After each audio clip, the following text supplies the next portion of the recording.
Selamat malam.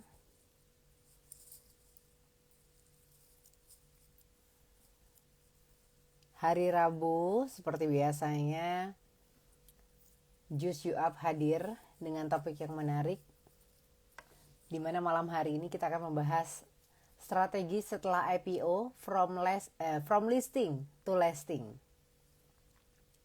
Karena lagi rame IPO ya, jadi kita akan membahas tentang strategi setelah IPO itu seperti apa. Tapi sebelum itu saya ingin menyapa terlebih dahulu yang sudah bergabung malam hari ini. Selamat malam, ada Ibu Hendrawati Yutaka. Malam Celedi, selamat malam juga Ibu. Terima kasih sudah bergabung. Malam hari ini kita akan ngobrol bersama dengan Pak Johan dari YB Padang, di mana kita akan membahas strategi setelah IPO from listing to lasting. Kira-kira strategi untuk memaksimalkan cuan di IPO itu seperti apa ya? Dan resiko yang mungkin terjadi di IPO itu seperti apa aja, nanti kita akan bahas juga. Dan apakah IPO itu selalu untung? Nah, itu juga menjadi sebuah pertanyaan ya. Oke, kalau gitu langsung aja saya akan mengundang Pak Johan untuk bisa bergabung.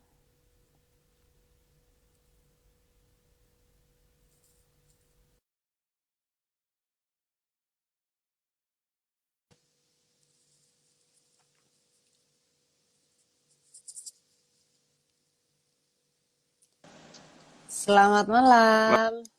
Malam, Lady. Apa kabar Pak? Baik, baik, sehat. Gimana nih setelah rame IPO? Udah lega belum nih Pak? Udah dapat belum nih? Belum, baru pesan kan? Baru pesan ya? Baru mulai pesan, ya. Kan dia berurutan itu. Tanggal tanggal berapa Tanggal tanggal 2 sampai 4. Udah ada untuk tanggal book? 7. Mhm. Baru tanggal 8 lagi. Dia ada Wah, tiga, rame ya. tiga ronde, tiga ronde. Nah, ini Betul, nih. rame nih. Karena lagi rame tentang IPO nih, bahkan katanya bulan ini ada 8 ya yang akan IPO ya. Betul, ada 8 IPO yang hampir serentak sih, tapi kemudian kan ada yang diundur satu hari sehingga memberikan kesempatan buat investor lain buat pesan yang lain gitu. Jadi nggak kalau semua barengan ya nggak bisa kan karena duitnya kan terbatas ya. Iya, Paling cuma satu atau dua gitu. Heeh. bener-bener. Karena banyak yang juga yang kayak, kenapa bareng sih duitnya nggak ada gitu ya. Iya. Pada tahun dapatnya dikit lagi kan gitu kan. Udah pesannya susah, dapatnya dikit. Terus barengan lagi. Jadi nggak maksimal jadinya kan. Nah, itu ditanyain tuh Pak, ikut apa aja? Ikut apa aja nih Pak Yang udah untuk IPO-nya? di kelas kemarin, kayak kemarin sih kayak pesan, CDA, kemudian blog, blog. Nah, tiga itu sih yang bisa berurutan. Dia tuh yang Jadi pesan, Pak John ikutin ya. ya yang bisa berurutan sih. Jadi pesan pisat dulu, PSAT, udah nanti pas tanggal 4 itu dana balikin pesan CDIA. Oh, Dana CDIA tanggal 7 sudah ketahuan dapat dana dibalikin, pesan lagi blog. Nah udah gitu doang. Mm. oke. Tiga tuh yang diikutin sama Pak Johan ya. Tapi kalau ngomongin tentang IPO nih Pak, banyak yang bilang kalau IPO itu adalah jalan tol untuk mendapatkan cuan secara instan. Bener nggak sih anggapan kalau misalnya orang-orang berpikir seperti ini? Ya sebenarnya nggak sepenuhnya benar ya, karena kalau kita berdasarkan by data ya, itu kalau tahun 2023 kita ambil yang terdekat aja ya 2023 dulu, itu Mhm. sekitar 45% saham yang IPO itu gagal pada hari pertama. Hmm, Gagal dalam arti dia merah gitu ya, koreksi turun. Ya mungkin bisa ARB atau turun gitu ya. Itu 45%, cukup banyak. Kemudian kalau pada tahun 2024 lumayan banyak juga. Jadi 17 dari 34 saham yang listing itu sampai sekarang itu sebagian besar itu dia punya performanya merah gitu. Dan sebagian besar lagi itu ada yang listingnya pada hari pertama tuh udah merah gitu. Jadi hari pertamanya udah merah. Nah, tahun 2025 ini agak membaik. Ya, jadi sejak kemarin ada kasus, jadi eh, ada perbaikan ya, ada perbaikan sehingga rata-rata pada hari pertama sih ini kan baru 12 ya IPO ya, kalau nggak salah. Eh, Rata-rata baru 12 yang baru IPO pada tahun 2025 ini. Nah, itu rata-rata sih semua pada naik hari pertama, cuma hari pertama naik tapi besoknya pada turun juga, ada yang turun. ada yang langsung turun, jadi nggak long lasting gitu. Jadi mesti hati-hati juga gitu. Jadi nanti tergantung strategi mau kayak gimana gitu ya. Nah, Ya, jadi jadi nggak selamanya memang. untung gitu. Tetap kita mesti seleksi juga. Nah, kalau kayak gitu gimana dong Pak ngebedain IPO yang beneran potensial Mm. dengan IPO yang cuma gorengan gitu? Gimana untuk ngebedainnya? Iya, kalau kita lihat pasti kita harus perhatikan prospektusnya ya, prospektus yang udah dibagikan, yang udah di-share gitu ya. Mhm. Pasti kita lihat dulu nih, misalnya pertama, ini perusahaan ini bergerak di bidang apa, gitu. Kemudian seberapa besar sih perusahaan ini gitu, berapa gede gitu. Ya, kemudian kita bisa lihat di asetnya berapa gimana, keuntungannya gimana. Kemudian yang paling penting lagi, berapa persen sih saham yang dibagikan ke publik gitu. Jadi jangan sampai dia Hmm. IPO cuma buat cuci gudang gitu, maksudnya buat jualan gitu. Jadi misalnya dia lepasin misalnya kayak 25%, 30% dari, nah itu kan berarti ada something, berarti dia emang cari dana gitu, berarti kan ada yang sesuatu ya. Misalnya kalau logikanya kalau perusahaan bagus pasti bakal dijual sedikit ya, bakal dilepasin sedikit gitu. Ngapain ngasih orang banyak-banyak kalau perusahaan kita bagus gitu ya. Kan logika berpikirnya kayak gitu ya. Hmm. Pasti kalaupun dia butuh dana, ya mungkin dia bisa keluarin 10%, 15% tuh. Tapi kalau udah sampai gede atas 20%, apalagi 30%, nah itu kan berarti kan ada kemungkinan bakal jadi exit liquidity gitu. Nah, jadi itu yang pertama kita perhatikan gitu. Yang kedua ya kita lihat lagi nih, tujuan dia nggak menggalang dana ini buat apa gitu. Tujuan di IPO ini buat apa? Apakah buat ekspansi untuk mengembangkan bisnis usaha atau untuk bayar utang? Nah, kalau untuk bayar utang kan lebih bahaya lagi ya. Nah, itu kita harus perhatikan. Yang ketiga ya kita juga harus lihat juga rasio keuangan ya. Rasio keuangan bagaimana bisa laba dia berapa, keuntungan dia berapa, kemudian book value-nya berapa dengan harga yang di IPO itu kemurahan atau kemahalan gitu. Mungkin mestinya sih perusahaan ini mungkin bagus gitu, tapi harga yang dijual itu tinggi gitu, sehingga mungkin nggak layak gitu. Maksudnya sebenarnya dia jualnya kemahalan gitu. Nah Hmm. itu kita juga harus hati-hati gitu. Nah mungkin tiga itu yang kita bisa perhatikan. Mungkin tiga selain kita perhatikan juga underwriter-nya siapa gitu. Siapa sih yang penjamin emisinya. Jadi emang ada beberapa underwriter yang udah terkenal ya, dalam tanda kutip terkenal ya, emang kalau dia IPO-in perusahaan nih dia bisa arah atau bisa bertahan, atau kalau dia yang IPO-in biasanya malah buat gorengan atau cuma buat beberapa cuma singkat aja gitu. Ya biasanya sih track record-nya sih bisa ketahuan juga gitu. Biasanya kalau memang tujuannya buat exit liquidity, dia bakal pakai underwriter yang kayak gini gitu. X misalnya. Kemudian kalau yang memang bagus, bisa pakai yang underwriter-nya yang mana gitu. Nah itu kita bisa track record juga gitu. Itu sih.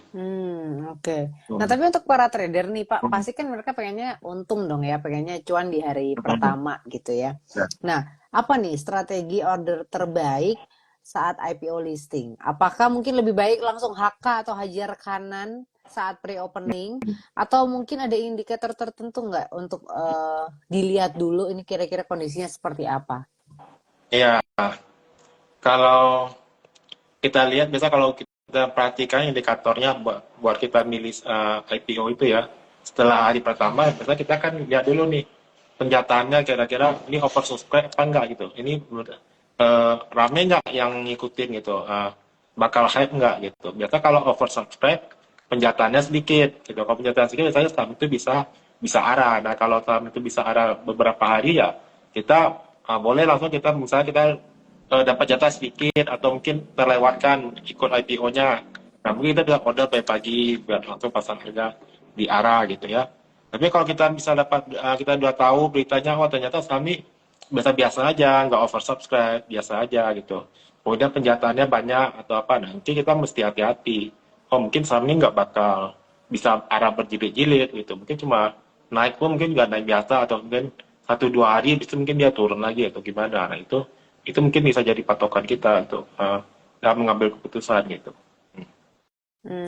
Oke, oke.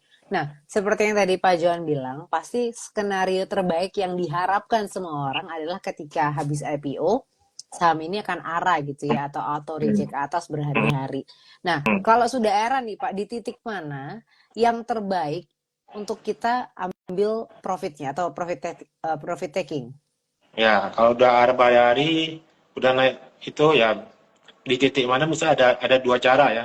Mhm. Yang pertama misalnya udah ada 1 minggu, berarti kan udah 100% ya. Kalau 5 kali 25%, berarti kan udah 100% lebih, udah balik modal. Nah itu kita bisa mulai lepasin modalnya, kita jual modalnya, ya sisa kita biarkan dia naik terus gitu sampai dia stop gitu ya.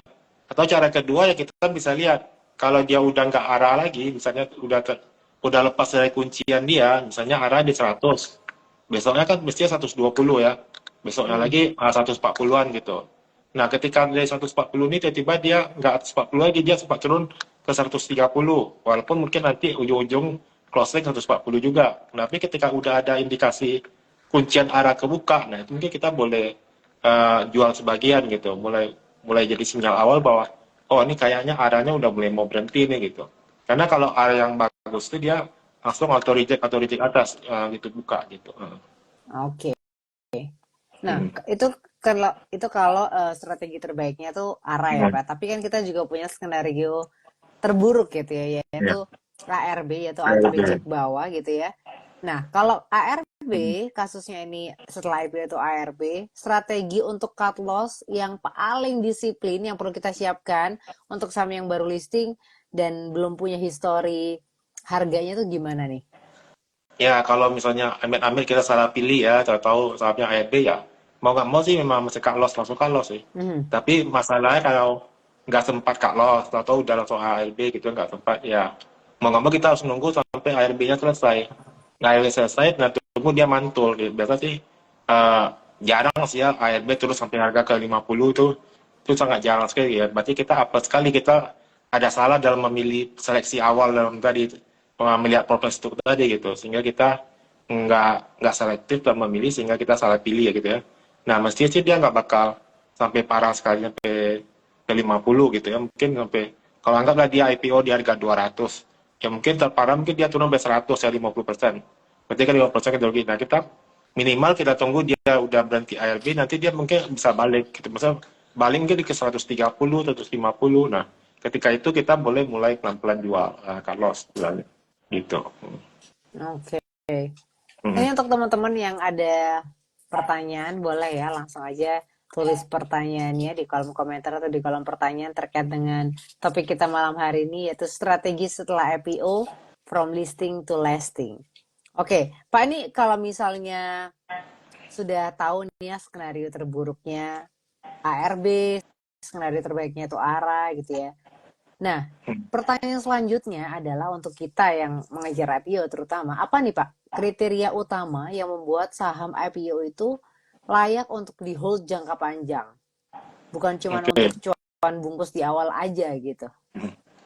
Ya, ya pasti kita lihat dulu nih ya, prospeknya kayak gimana, perusahaannya dia bergerak di bidang apa.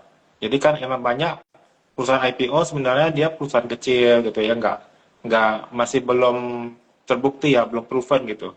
Ya emang sebenarnya nggak masih belum layak buat kita simpan jangka panjang gitu. Nah kecuali emang dia misalnya kita lihat dia ada bagikan dividen atau apa gitu. Nah kita bakal lihat lagi ada nggak histori atau rencana dia ke depannya untuk bagian dividen. Apakah dia perusahaan ini termasuk perusahaan yang udah mature, udah grow-nya udah berkembang, atau masih terus bertumbuh gitu. Nah kalau perusahaan yang bertumbuh kan pasti dia nggak baikkan dividen. Nah berarti kita harus cek lagi nih dia punya perusahaannya kayak gimana, asetnya kayak gimana, dia punya labanya. Yang paling penting sih sektor apa yang dia kuasai gitu, sektor apa yang dia bergerak di bidang apa gitu. Kalau sektornya masih sektor yang biasa-biasa aja, mungkin kita butuh waktu lama ya buat buat untuk hold dia gitu. Nah itu berarti kita emang harus riset lagi, kita mesti update laporan keuangan dia, ya kita harus cek lagi gitu. Dan itu kan emang eh, kalau kita investasi kan memang harus check up berkala ya, kita nggak usah beli, kemudian eh, kita lupain atau kita biarin aja, nggak juga gitu. Mungkin awal-awal dia bagus gitu, tapi kan dalam 3 bulan ke depan atau 6 bulan ke depan atau 1 tahun ke depan kan kita mesti review lagi apa yang kita pegang gitu. Seperti itu. Oke, memang Hmm. perlu ada review berkala berarti ya Pak Hmm. ya. Iya. Oke, Pak, ini ada pertanyaan dari Bapak Atin ya, Bapak Atin 32. Untuk PSAT jumlah lotnya dikit banget ya Pak. Kalau beli di bawah 100 juta kemungkinan digebuk. rata ya jumlah lotnya? Kalau itu kita nggak bisa pastikan ya, kan nanti kita tunggu kenyataannya. Tapi ya pasti emang P1 ini salah satu yang banyak peminatnya juga ya. Nah pasti emang nanti karena kan sudah masuk penawaran umum, emang pasti akan di pool ya, di pooling ya semuanya.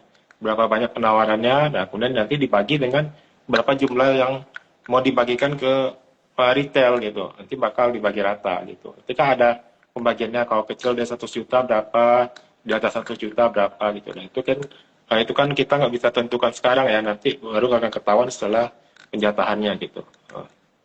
Oke, jadi tunggu penjataannya ya. Hmm. Oke, kemudian ini ada pertanyaan dari Ana Laura nih Pak, nanyain koin nggak ikutan Pak? Koin ya, koin juga cukup menarik ya. Tapi buat saya sendiri mungkin lebih pilih CDA ya daripada koin ya. Mending dananya dimaksimalkan ke CDA aja gitu. Karena kebetulan dia barengan kan. Berarti memang Tapi kalau perlu teman-teman mau pesan koin juga boleh nggak? Karena itu juga lumayan hype juga cukup bagus ya. Heeh. tapi memang tiap orang tuh punya manajemen financial manajemennya masing-masing Iya. ya, mau ditaruh uangnya di mana gitu ya. Mm-mm. Betul. Oke. Kemudian ada pertanyaan dari Alt Trader nih Pak. UW juga pengaruh ya Pak, bisa arah berhari-hari atau enggak? Ya, itu tadi saya katakan kan, underwriter juga pengaruh Mm-mm. gitu. Underwriter biasanya ada track record nih. Kalau underwriter si A, nah itu dia biasa kalau kawal kawal IPO bisa lanjut berjilid-jilid. Tapi kalau underwriter B misalnya, oh cuma sampai segini aja. Tapi kalau underwriter C kan, wah ini mungkin bisa malah turun atau apa gitu. Nanti biasanya ada track recordnya bisa pelajari, teman-teman bisa pelajari. Nah, kayak itu juga kalau kita sebutin merek di sini kan. Iya. Nah, Pak, kemudian ini ya ada pertanyaan sebentar. Ini ada yang bilang nih Pak dari The Wonderland katanya PSAT 2 juta lot. Penjataan mm, CDA 0,2% di apa 0,2% diskon. Bener ya. ya? Ya, jadi kalau CDA itu katanya kan retail dapatnya 0,2% ya. Jadi ya kalau di atas 100 juta pun juga dapat 0,2%. Jadi ya sekitar kalau di atas 100 juta ya sekitar 200 ribuan ya. Sekitar 10 lot, 20 lot gitu. Hmm. Oke. Kemudian ini ada dari Donicu. Buat CDIA mending gebuk di 99 juta atau di atas 100 juta, Pak. Dengar-dengar CDIA di atas 100 juta cuma dapat 0,2% maksimal. Ya, ya mungkin bisa dibagi-bagi aja ya. Kalau mungkin pakai akun satu ya, di bawah 100, satu lagi bisa pakai di atas 100 gitu. Jadi kadang bisa lihat bandingkan yang mana lebih bagus gitu. Oke. Ini Wonderland juga tanya nih Pak, Mary and Check bus jangka pendek lebih menarik mana? Sama-sama JJ, YG UW-nya. JJ ajar-ajar. JY, Ya. JY. Kalau saya lebih prefer cek ya, karena kalau nggak salah Mary ini kan masih di bawah papan akselerasi kalau nggak salah. Ya cuma emang karena ada faktor Pak Hermanto Tanokonya mungkin bisa jadi kuda hitam juga gitu. Tapi itu balik lagi ke preferensi pribadi ya. Uh, Oke. hmm. Terus ini ada dari L Trader. CDA pas dapat pasti kecil mending dibagi sama koin aja gimana, Pak? Ya boleh juga kalau emang ya pasti dapat kecil sih gitu. Karena itu kalau emang mau berasa nggak maksimal ya mungkin ada mau masuk di koin aja atau mau dibagi dua ya boleh juga gitu. Karena itu Oke. kembali ke preferensi ya. Heeh. Ke referensi masing-masing orang gitu ya, Pak ya. Iya. Oke. Pak ini kalau udah ngomongin tentang IPO, nah kemudian pertanyaan selanjutnya adalah ketika saham ini sudah diperdagangkan. Nah, kalau sudah diperdagangkan, data dan analisis fundamental apa yang perlu kita pantau secara khusus lebih tepatnya untuk memvalidasi apakah ini benar-benar tumbuh dan menjadi saham yang potensial. Oke. Jadi setelah dia listing ya pasti yang kita harus perhatikan adalah eh, rencana dia ke depan gitu. Apa sih proyek-proyek dia ke depan? Nah itu yang paling penting untuk buat dia bisa grow nggak, bisa bertahan nggak gitu. Nah, itu pasti kita bakal lihat. Kemudian kita juga harus lihat benar nggak dana yang dipergunakan ini benar-benar bisa maksimal dimanfaatkan dengan baik gitu. Jadi setelah dia dapat dana mau diapain nih? Kalau kayak kemarin Bukalapak kan dapat dana malah disimpan di bank ya, jadi nggak diapa-apain gitu. Nah, nanti kan nggak ada pertumbuhan gitu. Jadi maka saham juga gitu-gitu aja gitu kan. Nah, maka kita lihat nih dana ini setelah dia dapat dana dari IPO, nah benaran nggak disalurkan sesuai dengan yang dia katakan di prospektus gitu. Nah kemudian baru kita lihat, kemudian dia tadi kita cek ada nggak proyek-proyek dia ke depan yang bisa membuat dia bisa bertumbuh gitu. Nah itu pasti bakal kita harus pantau terus secara berkala ya gitu. Oke. Nah, ini kalau misalnya ada investor atau trader yang nggak dapet jatah waktu IPO atau mungkin ketinggalan momennya waktu IPO, kapan nih Pak waktu yang terbaik untuk mulai masuk ke saham tersebut? Apakah lebih bijak mungkin nunggu sampai harganya stabil atau mungkin nunggu sampai laporan keuangan pertamanya keluar? Oke, kalau mau trader cepat ya, maksudnya jangka pendek ya, hari pertama gitu listing ya kita harus rebut-rebutan gitu, harus cepet-cepetan apa namanya ambil ambil harga gitu. Tapi kalau misalnya udah 2 hari, 3 hari udah naik tinggi ya kita nggak usah paksain, jangan FOMO. Jangan FOMO kejar di atas juga, mending kita tunggu dia koreksi dulu. Biasa kalau koreksi kan lumayan juga tuh. Baru kemudian setelah dia mulai stabil, naik lagi baru kita masuk seperti itu. Tapi kalau emang bisa masuk di hari pertama, hari kedua, sih boleh, kita boleh kejar hari pertama, hari kedua gitu. Kalau emang dia prospeknya bagus ya kayak saya. Ya kemarin kan saham cuan, saham brand gitu ya. Itu kan naik terus ya selama 10 hari, 5 hari. Nah, itu mungkin kita bisa boleh hari pertama, hari kedua atau hari ketiga kita masih bisa kejar gitu. Tapi kalau udah naik tinggi kali ya, sebenarnya sih jangan ya.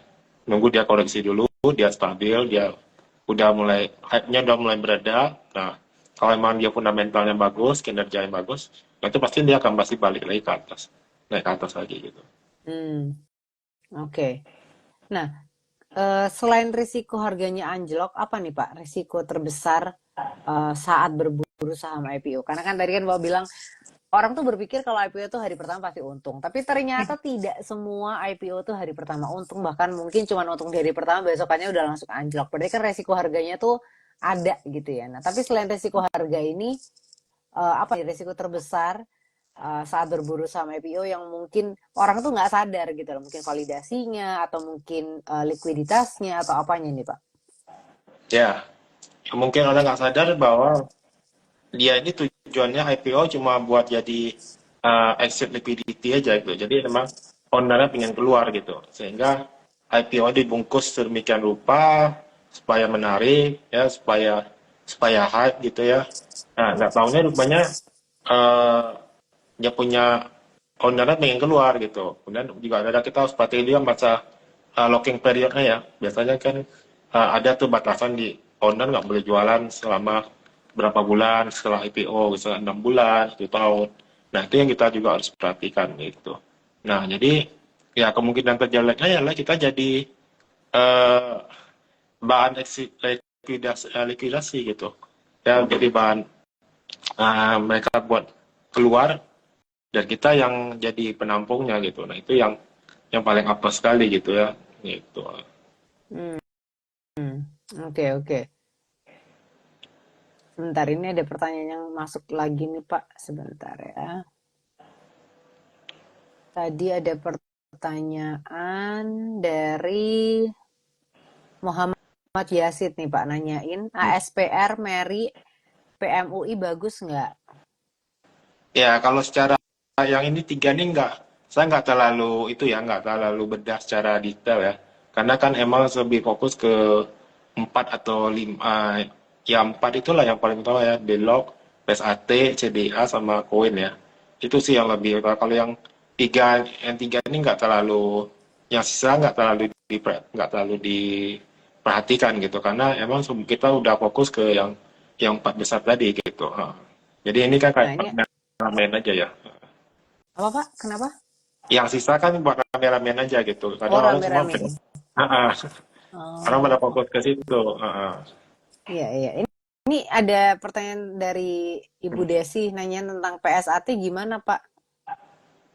Gimana gimana gimana apanya nih? Mungkin mungkin eh, penilaian dari prospektusnya seperti apa? Oh, ya, kalau kemarin kalau kita lihat kan perusahaannya udah cukup bagus ya. Saat ini dia kan bergerak di bidang logistik ya, perkapalan juga. Dan kemudian dia juga udah mature, dividen juga tinggi. Ya dividennya gede, ya dikatakan bakal bagikan dividen maksimal 100%. Ya. Berarti emang dia bakal membagikan dividen ke depannya bakal menjadi dividen play. Jadi kalau yang suka main dividen play, suka ngambil dividen, nah inilah kesempatan buat ngambil saham dengan harga IPO yang murah gitu ya, secara PBV juga masih murah gitu. Jadi ini saham cukup menarik gitu ya, apalagi yang kalau mau hold jangka panjang mau ngambil dividen ini juga boleh dipertimbangkan gitu. Oke. Kemudian ada pertanyaan dari Bapak Henry Ang. Perkiraan penjatan CDIA dan koin berapa persen nih, Pak? Wah, kita nggak bisa perkirakan ya kayak gitu ya. Yang pasti KCDA itu dikit kan, kayak dari kamu ngomongin udah 0,2% gitu ya. Nah kalau koin mungkin biasanya mungkin akan lebih banyak karena hype-nya orang udah pada berfokus ke CDA semua ya. Jadi sehingga kebanyakan mungkin 70-80% investor kan fokusnya pasti ke CDA, dan pasti juga akan banyak dialihkan ke CDA, sehingga untuk koin mungkin nggak sebanyak CDA, sehingga otomatis mungkin jatah yang untuk koin ini bakal lebih banyak dibandingin CDA, itu sih udah pasti ya. Jadi misal kalau misalnya pesan 100 juta dengan apa CDA sama koin, pasti dapatnya koin bakal lebih banyak daripada CDA gitu. Nah, ini pas juga ada yang nanya nih, Pak, mengenai koin dari Pak Atin. Nanya lagi, prospek koin kedepannya bakal growth nggak ya, Pak? Sekarang industri financial crypto kan lagi booming banget ya. Mm-mm. Ya, kalau kita lihat emang sih kripto lagi rame-rame ya. Cuma kan kita juga tahu bahwa kripto ini kan volatile sekali ya. Nah, kalau kita lihat kan ada masa apa bullish, ada masa winternya ya. Nah, kalau nggak salah tahun 2025 ini dikatakan nih bakal ada koreksi nih di kripto kalau saya nggak salah ya.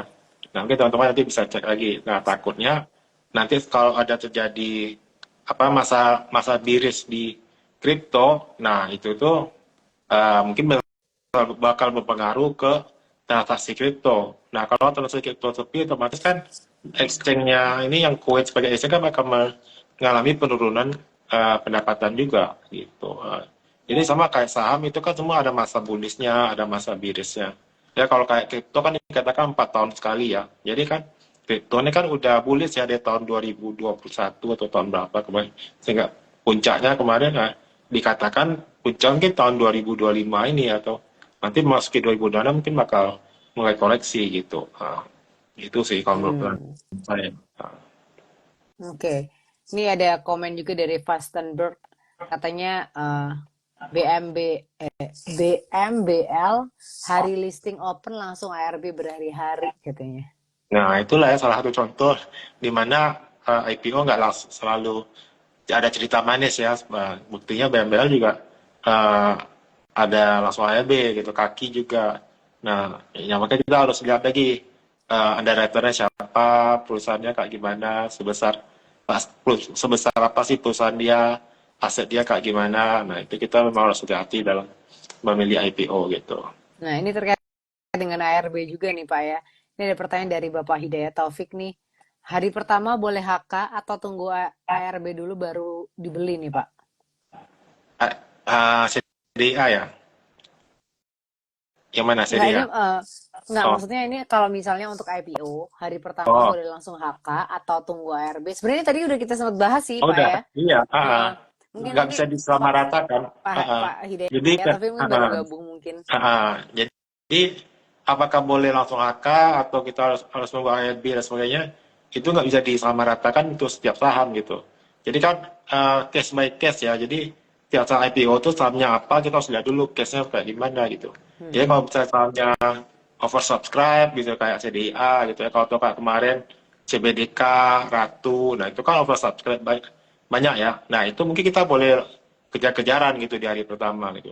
Tapi kalau sahamnya nggak jelas, kalau nggak ada oversubscribe ya kayak tadi lah dikatakan ya, BMBR gitu hari pertama langsung listing langsung ARB gitu. Ya ngapain kita buru-buru HK atau malah ngejar sama ARB, ya taunya besok-besok dia bakal ARB terus gitu ya.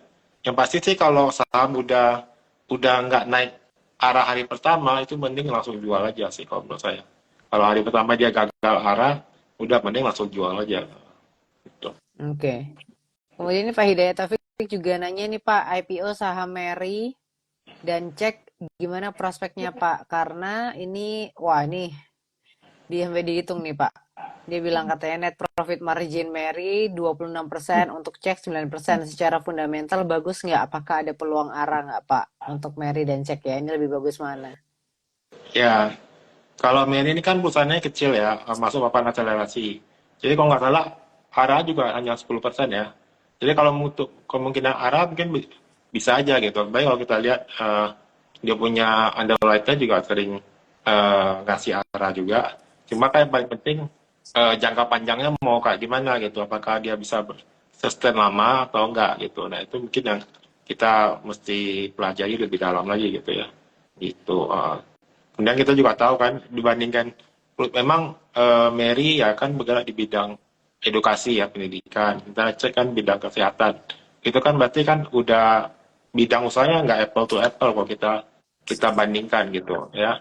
Jadi agak susah ya kalau bidang kesehatan pasti skala bakal lebih gede sih kalau menurut saya. Kalau cek kan pasti industrinya bakal lebih gede dibandingkan dengan yayasan Edukasi. learning center gitu. Iya, learning center edukasi itu pasti beda lah ya kayak khususan dibandingkan dengan bidang kesehatan pasti beda.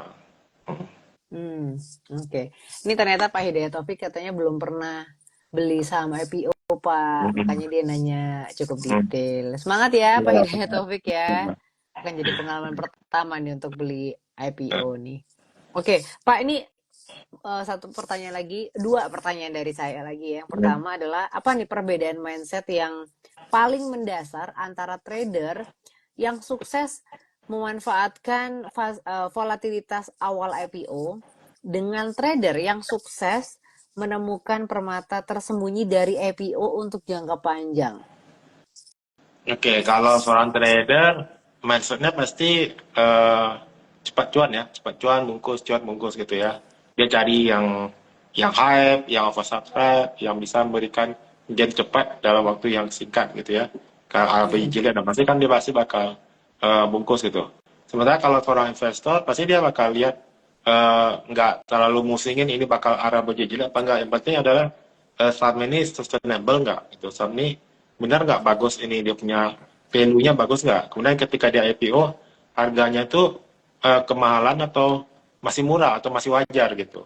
Nah itu yang bakal dicari oleh investor. Kemudian dia juga bakal lihat ini ada dividen apa enggak gitu. Apakah ini perusahaannya udah ada mature gitu ya, atau masih value investing gitu.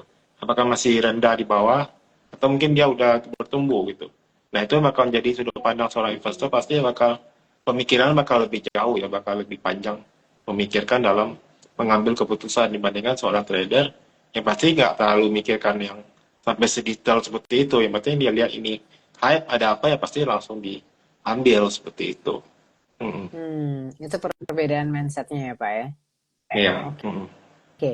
Nah nih Pak, kalau boleh nih dikasih satu nasihat untuk seorang trader ataupun investor untuk tidak terjebak dalam hype saat memutuskan untuk ikut saham yang IPO ini seperti apa? Karena kan untuk yang sekarang ini aja hype-nya udah kayak luar biasa ya. Nah, supaya kita ini tidak terjebak ikutan IPO tapi cuma buat ikut-ikutan hype-nya doang tuh gimana nih Pak nasihatnya? Ya, yang pasti harus cek dulu prospektus ya. Jadi ketika kita membeli sebuah saham dan kita ikut IPO ya kita harus benar-benar kenal dulu nih perusahaannya seperti apa yang kita beli. Seperti tadi saya katakan ya kita cek dulu berapa persen saham yang beredar, yang dibagikan berapa, tujuan dia apa gitu. Kemudian perusahaannya bergerak di bidang apa, dan kemudian latar belakangnya siapa, pemiliknya siapa. Nah itu kita mesti tahu dulu kan. Jadi kita benar-benar jangan sampai beli kucing dalam karung lah istilah gitu ya. Nah, Ya. jadi kita harus cek dulu. Yang kedua, ya pesanlah sesuai dengan dana yang ada gitu. Jangan sampai kita berutang buat karena hype nih kita pengen pengen itu pengen ngutang kiri kanan atau gimana, pegadai apa gitu, hanya pengen ikut IPO yang tahu-taunya mungkin nggak seperti ekspektasi kita gitu ya. Nah itu yang hati-hati karena ada kadang-kadang kita pikir wah saya kan pesan 100 juta belum tentu dapat 100 juta, paling cuma dikasih berapa ratus ribu atau 1 juta 2 juta gitu, sehingga mungkin orang mikir ah, ya udah apa deh 100 juta. Padahal padahal ada juga saham tertentu yang kadang-kadang kita pesan 1 juta benar-benar semuanya dikasih gitu. Nah itu ada saham seperti itu. Nah ketika itu dapat itu malah cepat ketir biasanya. Ketika dapat semua yang kita pesan itu biasanya sahamnya malah nggak jalan atau malah cenderung turun pada hari pertama seperti itu. Jadi kita jangan sampai apa over limit ya, jangan sampai kita melebihi kemampuan kita untuk membeli sebuah saham itu. Itu yang paling penting ya, karena Ya. takutnya kita ikutan hype IPO-nya tapi uangnya malah menjadi berantakan, Mm-mm. manajemennya juga jadi berantakan, itu juga malah bikin pusing nih. Iya betul. Oke, wah ini kalau ngomongin tentang IPO kayaknya nggak bakal ada habisnya ya, Pak. Seru banget soalnya. Apalagi kalau misalnya dibahas per emitennya kayaknya nggak Oh, kelar-kelar panjang, ya. iya. Bisa Panjang banget ya. semalaman kita. Terima kasih banyak nih untuk teman-teman yang sudah ikut meramaikan. Tapi kita malam hari ini ngebahas IPO langsung pada banyak yang nanya juga ya. Semoga semuanya beruntung nih Iya. menunggu waktu-waktu untuk IPO. Terima kasih juga pastinya untuk Pak Johan yang sudah memberikan insight-nya mengenai IPO. Semoga setelah belajar mengenai saham IPO, belajar juga strateginya setelah IPO, kita jadi mengerti dan pengetahuan ini membuat kita jadi lebih bijak ya dalam mengatur strategi kita. Terima Ya, kasih banyak ya betul. Pak Johan untuk Sama-sama waktunya Lady. ya. Sama-sama. Terima kasih Pak Igi Oke, semuanya. terima Iya. kasih. Kalau gitu Iya. oke, akhir kata saya Lady Leo pamit, Pak Johan juga pamit. Terima kasih dan selamat malam. Bye-bye. Iya.